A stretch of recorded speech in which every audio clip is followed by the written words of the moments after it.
ಮಂಡ್ಯ ತಾಲೂಕಿನ ಹಳೇಬೂದನೂರು ಗ್ರಾಮದಲ್ಲಿ ಭಕ್ತಿ ಭಾವದಿಂದ ನಾಗರ ಪಂಚಮಿ ಹಬ್ಬ ಆಚರಣೆ ನಡೆಯಿತು. ಸೋಮವಾರ ಸಂಜೆ 6 ಗಂಟೆಯಲ್ಲಿ ಗ್ರಾಮದ ಸೋಮೇಶ್ವರ ದೇವಾಲಯದ ಆವರಣದಲ್ಲಿರುವ ನಾಗರ ವಿಗ್ರಹಕ್ಕೆ ಗ್ರಾಮದ ಮಹಿಳೆಯರು ತಂಬಿಟ್ಟು, ತಿಗಳಿ, ಬಾಳೆಹಣ್ಣಿನ ನೈವೇದ್ಯ ಇಟ್ಟು ಹಾಲು ಬೆಣ್ಣೆ ಹಾಕಿ ಪೂಜೆ ಸಲ್ಲಿಸಿದರು. ಹಬ್ಬಕ್ಕೆ ವಿಶೇಷವಾಗಿ ಅವರೆಕಾಳು ಸಾಂಬಾರು ಹಾಗೂ ಮುದ್ದೆ, ಅನ್ನ ಪಾಯಸ ಮಾಡಿ ಬಂಧು ಮಿತ್ರರಿಗೆ ಅರ್ಪಿಸಲಾಯಿತು. ಹಬ್ಬಕ್ಕೆ ವಾರದಿಂದ ಮನೆ ಶುಚಿಗೊಳಿಸಿ ಮಾಂಸಾಹಾರ ತ್ಯಜಿಸಿ ಸಸ್ಯಾಹಾರ ಸೇವಿಸಲಾಗುತ್ತದೆ. ಪ್ರತಿ ವರ್ಷ ಶಿವರಾತ್ರಿ ಹಬ್ಬದ ಮುಂದಿನ ಸೋಮವಾರ ನಾಗರ ಪಂಚಮಿ ಆಚರಿಸುವುದು ಗ್ರಾಮಸ್ಥರ ವಾಡಿಕೆಯಾಗಿದೆ. ಗ್ರಾಮದಿಂದ ಹೊರಗಡೆ ನೆಲೆಸಿರುವ ಗ್ರಾಮಸ್ಥರು ಕೂಡ ಈ ಹಬ್ಬಕ್ಕೆ ಆಗಮಿಸಿ ಪೂಜೆ ಸಲ್ಲಿಸಿ ಒಳಿತಿಗಾಗಿ ಪ್ರಾರ್ಥಿಸುತ್ತಾರೆ. ಆ ಮೂಲಕ ಗ್ರಾಮದ ಐಕ್ಯತೆಗೆ ಈ ಹಬ್ಬ ಆಚರಣೆ ಸಾಕ್ಷಿಯಾಗಿದೆ.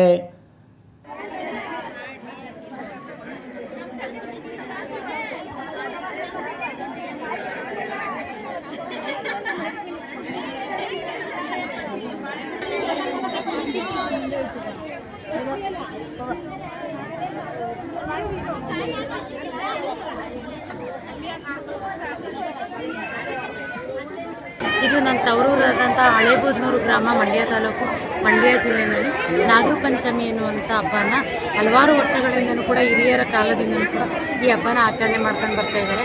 ಈ ಹಬ್ಬದ ವಿಶೇಷತೆ ಏನಪ್ಪ ಅಂತಂದರೆ, ಈ ಹಬ್ಬ ಶಿವರಾತ್ರಿ ಹಬ್ಬದ ಹಿಂದಿನ ಸೋಮವಾರಕ್ಕೆ ಆಚರಣೆ ಮಾಡುವಂಥದ್ದು. ಸೊ ಈ ಹಬ್ಬದಲ್ಲಿ ಒಂದು 20 ದಿನ, 1 ತಿಂಗಳಿಂದಲೇ ಇಡೀ ಗ್ರಾಮಸ್ಥರು ಮನೆಯೆಲ್ಲ ಸ್ವಚ್ಛಗೊಳಿಸಿ, ಪೂರ್ಣ ಪ್ರಮಾಣದಲ್ಲಿ ಸ್ವಚ್ಛಗೊಳಿಸಿ, ಸುಣ್ಣ ಬಣ್ಣ ಬಳಿದು ತುಂಬ ಶುದ್ಧ ಮಡಿ ಮೈಲಿಗೆಯಿಂದ ಭಯಭಕ್ತಿ ಶ್ರದ್ಧೆಯಿಂದ ಮಾಡುವಂಥ ಒಂದು ಆಚರಣೆ. ಈ ಹಬ್ಬದಲ್ಲಿ ಯಾವುದೇ ವಿಶೇಷ ಹಬ್ಬಗಳಿಗೂ ಕೂಡ ಈ ನಾಗರ ಪಂಚಮಿ ಹಬ್ಬ ತುಂಬ ದೊಡ್ಡ ಪ್ರಮಾಣದಲ್ಲಾಗುತ್ತೆ. ಆ ಮನೆಗೆ ಸಂಬಂಧಪಟ್ಟಂಥ ಹೆಣ್ಮಕ್ಳುಗಳು, ಅಳಿಯಂದಿರು ಮತ್ತು ಸೊಸೆಯಂದಿರು, ಗಂಡ್ಮಕ್ಳು ಹೊರಗಡೆ ಎಲ್ಲೇ ವಲಸೆ ಇದ್ದರೂ ಕೂಡ ಈ ಹಬ್ಬಕ್ಕೆ ಬರುವಂಥದ್ದು.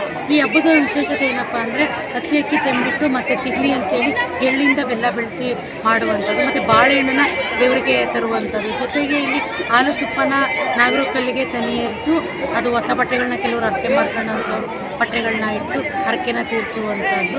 ಜೊತೆಗೆ ಈ ಹಬ್ಬದಲ್ಲಿ ಸೋಮವಾರ ನಡೆಯೋದ್ರಿಂದ ಉಪವಾಸ ಇದ್ದು ಮನೆಯಲ್ಲಿರುವಂಥ ಹಿರಿಯರು ಅಥವಾ ಮನೆ ಗೃಹಿಣಿ ಉಪವಾಸ ಇದ್ದು ಇದು ವ್ರತನ ಮಾಡಿ ಸಂಜೆ ಅವರು ಎಲ್ರಿಗೂ ಊಟ ಬಡಿಸೋಕ್ಕೆ ಮೊದಲೇ ತಾನು ಉಪವಾಸನ ಮುಕ್ತಾಯ ಮಾಡಿ ನಂತರ ಬಂದಂಥ ಅತಿಥಿಗಳಿಗೆ ಅಥವಾ ಕುಟುಂಬದವ್ರಿಗೆ ಬಡಿಸುವಂಥದ್ದು.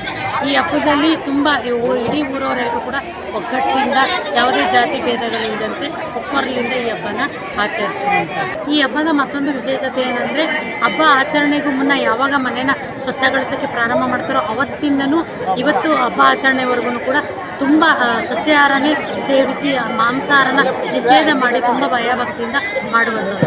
ಈ ಹಬ್ಬದ ವಿಶೇಷ ಊಟ ಏನಂದರೆ, ಅವರೆಕಾಳು ಮುದ್ದೆ ಊಟ ಮಾಡುವಂಥದ್ದು.